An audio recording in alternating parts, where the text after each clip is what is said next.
how do you advise companies? Where do you currently fall in terms of how many maintenance planners and schedulers do you need for your team? What if there's only resource for one? Then what do you do in that case? So first of all, I think there's no magic ratio. There's plenty of ratios being quoted around, right? But it all depends on the maturity of your plant. If you are in a highly reactive plant and you've got no decent PM program and you're just continuously firefighting, you're going to need a very different ratio of planners to technicians than if you are in a plant with very stable operations, a very good PM program that you're just tweaking and you've got a few correctives coming through each day.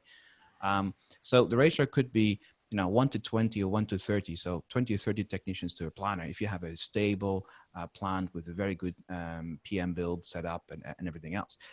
If you're just starting out in a highly reactive environment with a lot of issues and everything else, the ratio could be as low as 1 to 5 or 1 to 10. Right.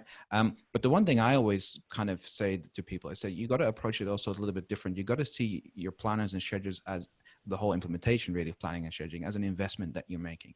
So what you want to do is, and this is what I've recommended, I've got a little tool on my website also where people can use, is you just do an assessment, say, okay, what is your productivity at the moment? And typically most maintenance plans will have a productivity of say 25, 35%, right? So if you have a crew of say 20 technicians working at 25 or 30%, and you now take 2 guys out or 2 people out, 1 planner, 1 scheduler, and you can raise that productivity to 45%. You've actually increased your capacity. Even though you took 2 people out, you're actually going to get a lot more work done. And that's the way to approach it. So it's not like, oh, I've only got 1 slot. No, it's an investment. You take those 2 people out and you're going to train them, you implement the process. And you're actually going to get a lot more work done. Can be a hard sell sometimes, especially up the food chain, but that's something to work on.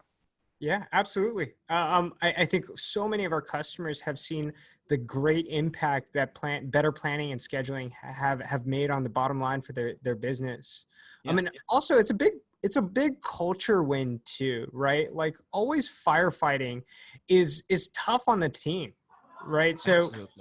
So not just the better productivity at the bottom line, but also from a morale and a culture perspective of the maintenance team, I think would go up quite drastically. Yeah, no, absolutely. And so this is actually one of the things I often talked about with people when it comes to trying to sell planning and scheduling. You need to kind of have a think about who your stakeholders are and who you're talking to. So if you're talking to your CEO or your ops manager, you probably want to express this thing in dollars to say, right, okay, this is the amount of dollars we can save by implementing this. But if you're talking to the frontline guys, you can say, look, you're going to have less frustration. You're going to have less rework. It's going to be a better place to work.